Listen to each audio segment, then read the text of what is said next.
Qu'est-ce que la démocratie occidentale et plus particulièrement, qu'est-ce que la démocratie américaine? Je vais vous lire un article qui a été traduit de l'anglais vers le français et partagé sur le site réseauinternational.net par Eric London.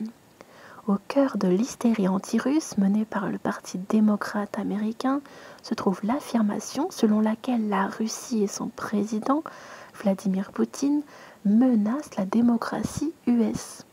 Quels sont les indicateurs de la démocratie américaine que le maître conspirateur du Kremlin a tant œuvré à saper? Alors c'est une question ironique. L'auteur va analyser en plusieurs grandes parties ce qui ne va pas au niveau social aux États-Unis, quels sont les éléments qui précisent que les États-Unis sont dans une grande crise sociale. C'est pour ça que les élites, entre guillemets, détournent l'attention du peuple en déterminant un ennemi extérieur. Première grande partie, les inégalités et l'oligarchie. Les deux Américains les plus riches, Jeff Bezos et Bill Gates, possèdent presque la même richesse que la moitié la plus pauvre de la population américaine. Les 5% les plus riches de la population possèdent 67% de la richesse US, les 2/3. Les 60% les plus pauvres de la population possèdent seulement 1% de la richesse états-unienne. Les Américains les plus riches vivent en moyenne 20 ans de plus que les Américains les plus pauvres. 70% des Américains ont moins de 1000 $ d'économie sur leur compte en banque. Les banques ont saisi plus de 7 millions de logements depuis 2004. Donc c'est bien avant la crise économique et financière mondiale qui a débuté en septembre 2007. Il y a 554 000 sans-abri chaque nuit aux États-Unis. Les populations autochtones, les Amérindiens, premiers habitants du pays, restent la partie la plus pauvre et la plus exploitée de la population. On nous parle également de 10 États dans lesquels les femmes doivent parcourir plus de 160 km pour accéder à l'IVG, dont le droit est menacé par la majorité la plus à droite de la Cour suprême depuis un siècle. Deuxième partie, répression policière et incarcération de masse. 3% des adultes américains, 6,8 millions de personnes, sont soit en prison, soit en liberté conditionnelle ou surveillés. Il y a 1,2 million de policiers aux États-Unis, un chiffre presque égal à la population de l'État du New Hampshire. La police a tué 15 000 personnes depuis 2000, en 18 ans. Il y a actuellement 55 000 enfants en détention aux États-Unis. Un tiers des États ont une forme de prison pour dette, où les pauvres sont incarcérés pour défaut de paiement des amendes ou des dettes.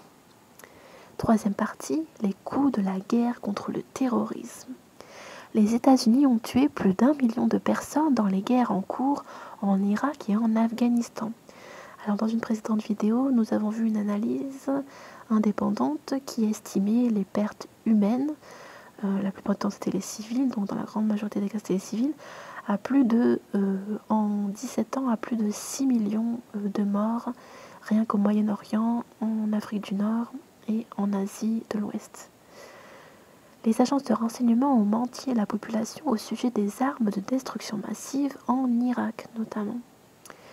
Les États-Unis ont opéré un réseau de sites noirs, les Black Sites, chambres de torture de la CIA à travers le monde et continuent à détenir des dizaines de personnes au camp de détention de la baie de Guantanamo. Le gouvernement Obama a affirmé le droit d'assassiner les citoyens américains sans respecter les procédures légalement définies quand il a assassiné Anwar al-Awlaki avec une frappe par drone en 2011. Les États-Unis ont dépensé près de 6 000 milliards de dollars en guerre en Asie centrale, au Moyen-Orient et en Afrique du Nord depuis 2001. Donc en 17 ans, il y a eu plus de 6 millions de morts et 6 000 milliards de dollars dépensés. Le complexe militaro-industriel maintenant. Les dépenses militaires représentent plus de la moitié des dépenses discrétionnaires, soit 10 fois plus que les dépenses fédérales en matière de logement et 9 fois plus que les dépenses pour éducation. Donc aux États-Unis, ils préfèrent faire la guerre plutôt qu'éduquer les jeunes générations.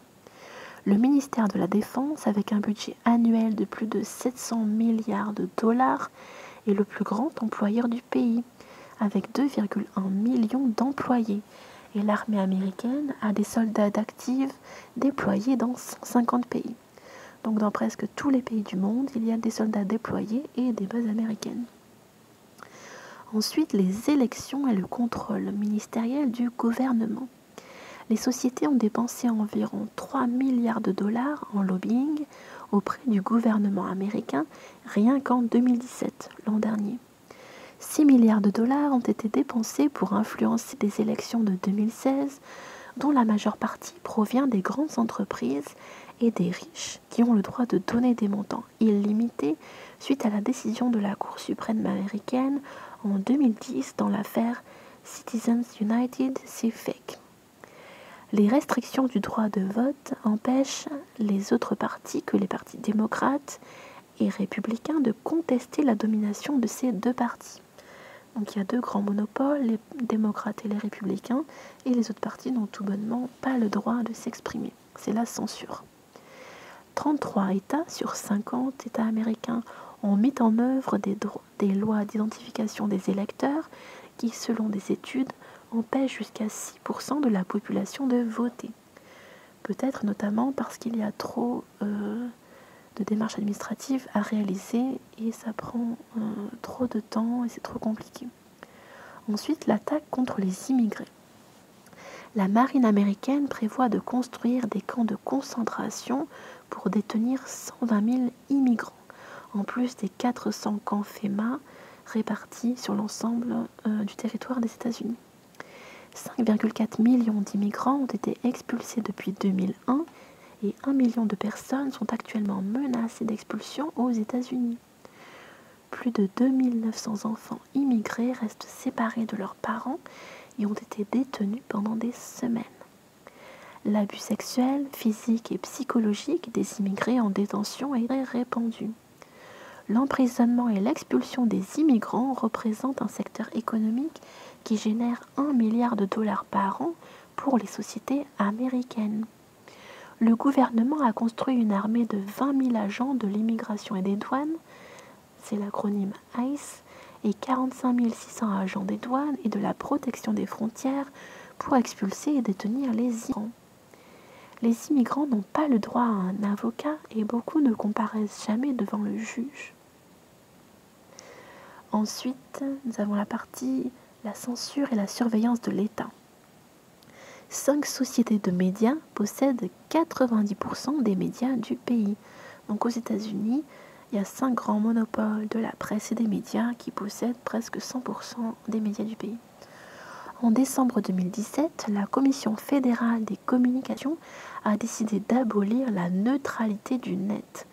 C'est le Trinet, j'en ai parlé dans une précédente vidéo, donnant aux entreprises et au gouvernement le droit de censurer et de contrôler l'accès à Internet.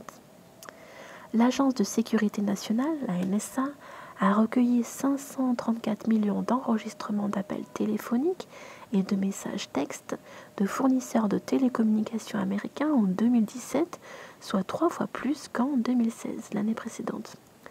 Google et Facebook, les GAFA, censurent les sites web socialistes, anti-guerre et progressistes en manipulant des algorithmes mathématiques et en dégradant les résultats de recherche afin de limiter l'audience potentielle des opinions opposées.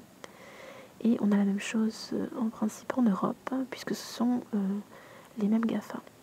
Le gouvernement a porté plainte, poursuivi ou recherché à faire extrader des lanceurs d'alerte comme Chelsea Manning, un homme qui a dû se travestir pour ne plus être emprisonné aux États-Unis, Edward Snowden et Julian Assange, mondialement connus, pour avoir révélé les détails des crimes de guerre américains et de la surveillance de masse. Voilà la réalité de la démocratie américaine. Et M. Poutine, quoi qu'il ait pu faire d'autre, ne peut être blâmé pour aucune des conditions énumérées ci-dessus. Les racines de cette dégénérescence résident dans le système capitaliste et la croissance sans précédent des inégalités sociales.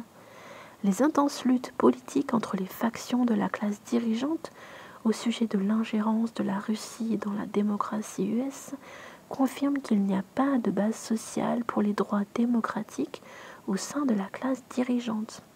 Leur abandon des formes démocratiques de gouvernement constitue un grand danger pour la classe ouvrière. La seule façon de défendre les droits démocratiques est de lutter contre la guerre impérialiste, les inégalités et le capitalisme. C'est tout pour cet article. À bientôt.